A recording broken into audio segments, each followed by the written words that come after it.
today I'm going to break down DAS at Disney World, what it is, who can use it, and my personal experience of it during my trip in September 2022. So DAS stands for Disability Access Service, and this is something that is offered at Walt Disney World for people who have difficulty standing in queues.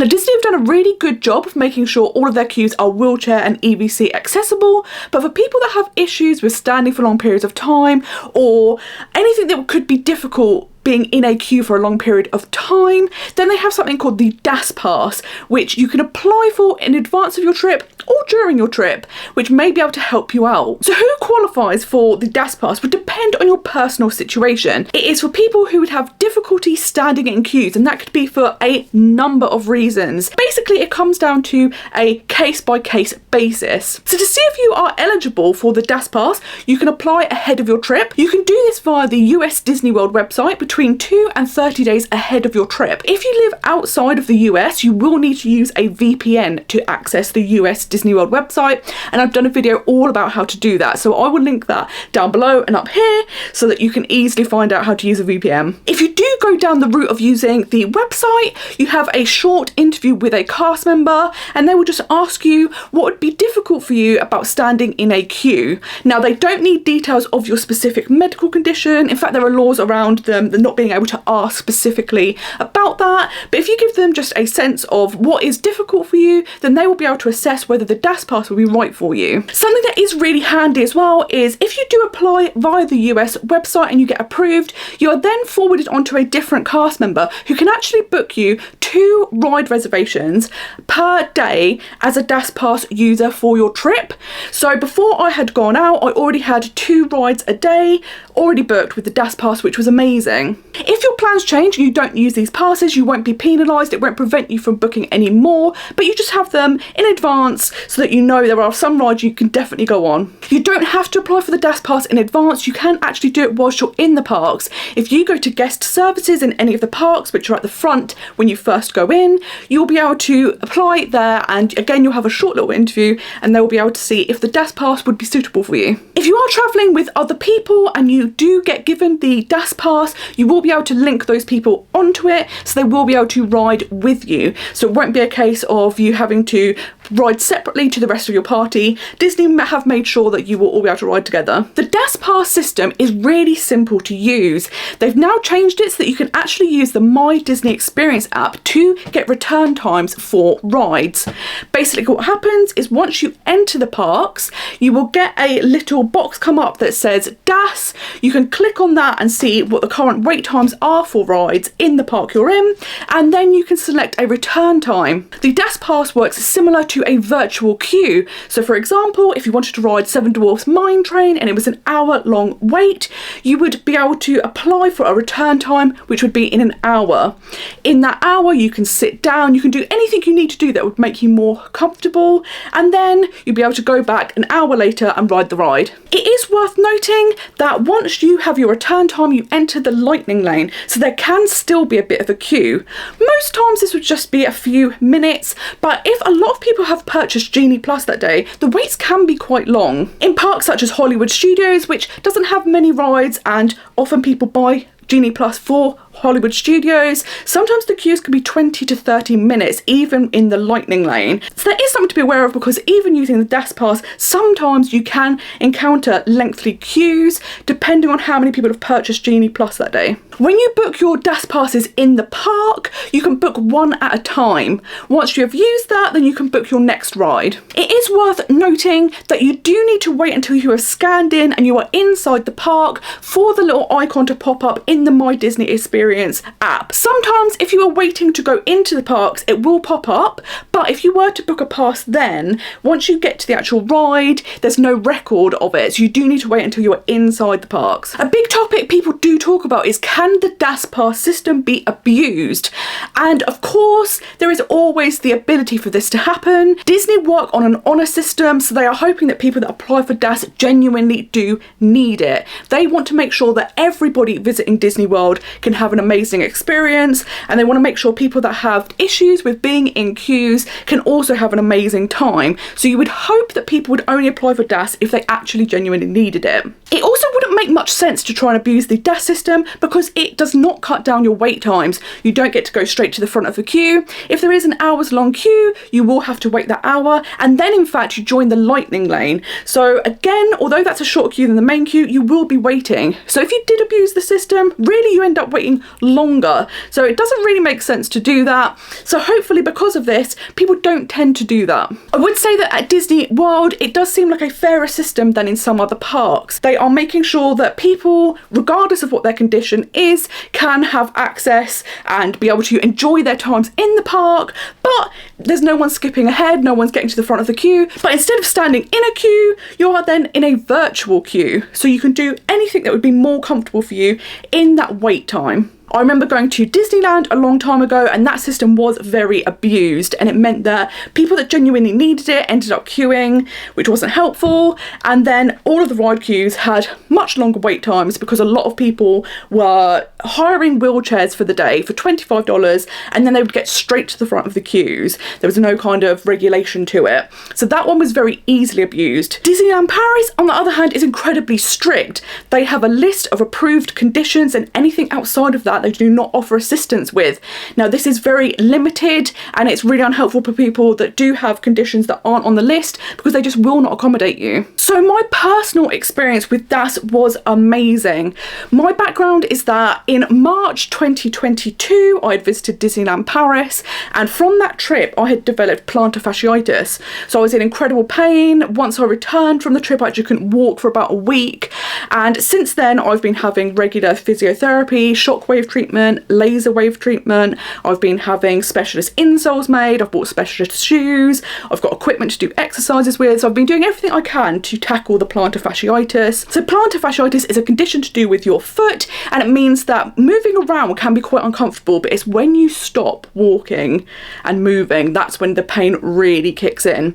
And then to get going again, it's quite difficult. You kind of hobble about. I'd been doing all of my different treatments, and I had been increasing my walking ahead of my trip, but unfortunately for me, 3 weeks before heading to Disney World, I had a massive flare-up where I was very much in a lot of pain constantly throughout the day and night, and nothing I was doing was helping. So I was really sad because this trip had been delayed for 2 years.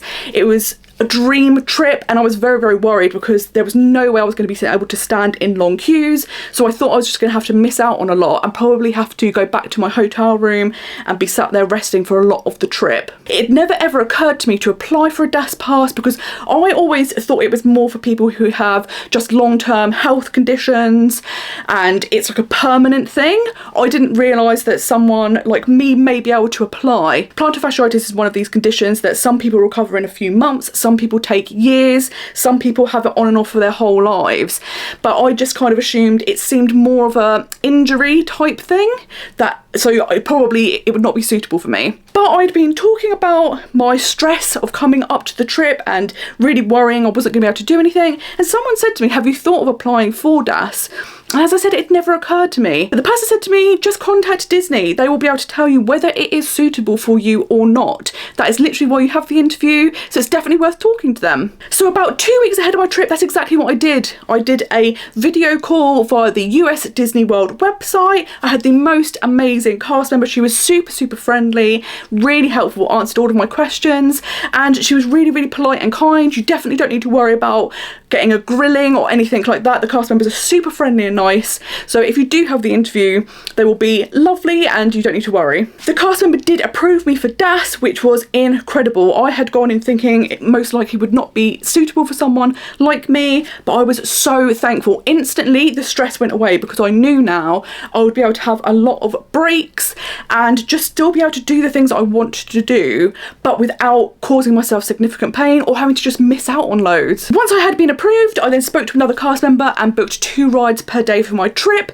This took about an hour because I was doing 14 days solid in Disney, so it took a little while, but it was fantastic. This was something I didn't know was a thing, so to have been able to have the 2 rides booked in already, so you knew I'm going to be able to do those, was fantastic. Once I was in the parks, it was super easy to use the My Disney Experience app to book my reservations. I thought it was a really handy system. I thought it was really well done. And the old system used to be you had to go to the ride to apply. And that makes sense because once you're there, you could rest, do whatever you need to do, you're in the right area. But being able to use the app just gives you so much more freedom. So it just makes your life a lot easier, and it does reduce the amount you need to be walking around and sorting things out, which I think is so handy. Being able to sit and rest literally revolutionised my trip.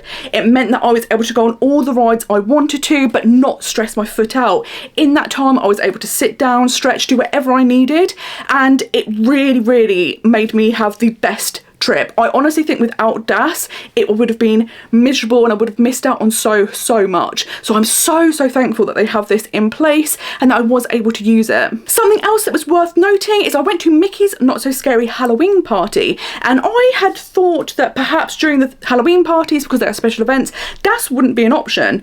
When the party first started, it wasn't on the app anywhere, so I thought, oh, that makes sense. That's what I thought. Didn't think anything of it. Later on, when I was checking the ride wait times, I noticed that DAS had appeared. It did seem to be once the party was in full swing, you could then access DAS. To be honest, the great thing about the Halloween party was nearly all the rides were less than a 10-minute wait. It is a fantastic idea to go to one of these special events if you want to go on the rides with lower wait times. I went on so much and had the best time. However, there were some rides that got long wait times, such as Haunted Mansion, Pirates of the Caribbean, Southern Dwarves Mine Train, and for those rides, because they're around an hour long, the waits, I used the DAS pass for them, and it was incredible because it meant I could go on a ride, do a photo spot, special photo, have a little sit down, and then go on one of those rides. So I was still able to rest even during the Halloween party, which was fantastic. So overall, I would say DAS was incredible. It literally made my trip so special because I didn't have to miss out on anything. I reduced the amount of pain that I was in so I didn't have to suffer, and it didn't mean I had to miss out on any rides or sit in my hotel room for a long period of time. I got to experience the Disney parks in the way I would have before, which is incredible. I think it's amazing Disney have gone out of their way to make a system that makes the parks accessible for everyone, so just everybody gets an amazing Disney experience. Now, I also did have Genie Plus, and I am going to do a video in the future about my thoughts on Genie Plus, but also about how Genie Plus and DAS together interact and if it's worth using them together.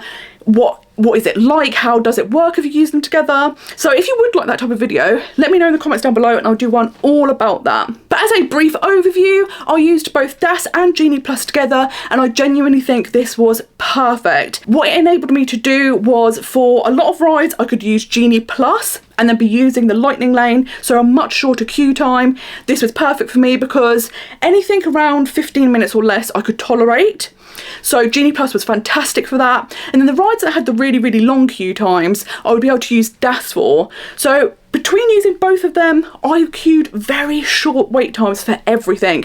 Nothing was super long. There was an occasional like 30-minute wait, and that was typically because the ride had broken down. That was then quite uncomfortable, but that was an unexpected circumstance. So for me personally, I think the combination of Genie Plus and DAS is fantastic. If you're using mostly Genie Plus, then you can get into those short lightning lanes, and then you can use DAS Pass for any of the other rides you want to, and be able to utilise that rest period really well, because you're mixing short queue times with resting, so you're just getting to do everything you'd like to do, which is perfect. I hope this video has been helpful, kind of explaining what DAS is, who can use it, and then telling you my personal experience of what it was like. My Disney World vlog series is still carrying on. We're still very early into it, so if you do want to check out what it was like for me at Disney World and see my experience with DAS, make sure you hit that subscribe button down below and the bell notification so you know whenever I post a new video. Thank you so much for watching, and until next time, I hope you have a most magical day. Bye bye.